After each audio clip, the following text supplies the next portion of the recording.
A little bit about Spec.LA because you haven't been here before. Spec.LA, we've been going for a little over 5 years now, which is pretty awesome. And the history extends a little bit further back than that. They're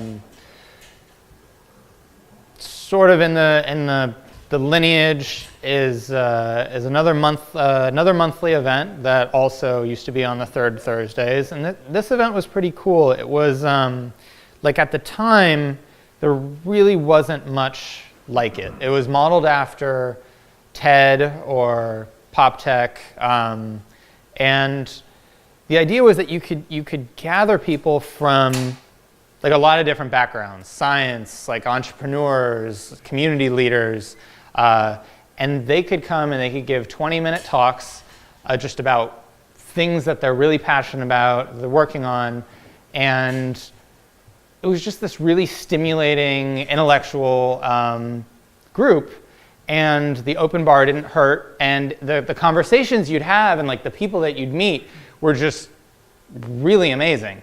And I was talking about this a little bit at dinner, where like the events like that, you'll go and you think it's all about the talks, and in a way it is, but you think it's kind of like a movie. Like you go and like, oh, I can't wait to see the thing on the stage, and I'm going to sit here and just have it come to me. And the real value though was that you're gonna go.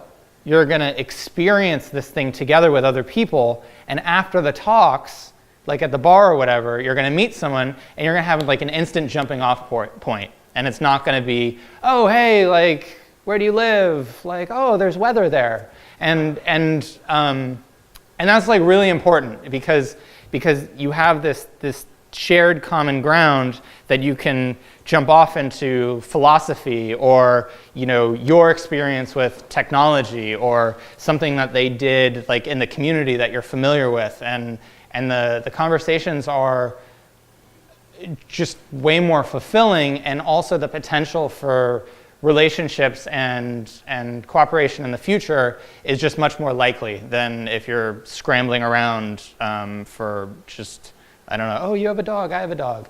And so that was a cool part of it, of the event, and probably where a lot of this comes from.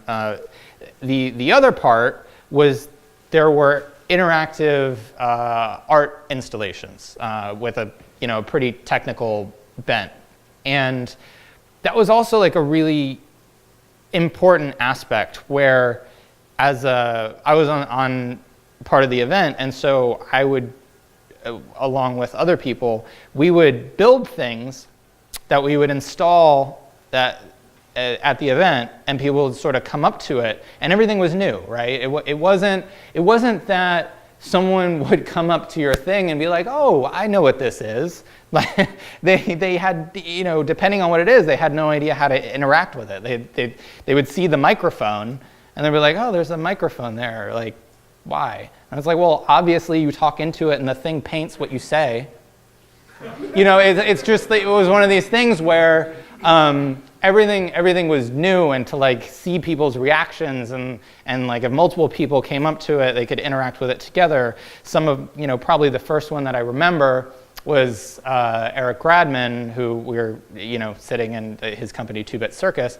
The first thing that I remember him doing was called Not Pocket Simon. So if everybody's familiar with Pocket Simon, when you like press the little colored like quadrants, well, his was big, and so it was like floor panels where you had the red one and I had the blue one, and so I had to like jump on my panel and you had to jump on yours, and so you had like 4 people to just fuck it up. I don't know if anybody got past like 3, but it's like really fun. They had an awesome time failing, and so we, a bunch of us that built these, we started getting together and talking about what we would build for the upcoming months.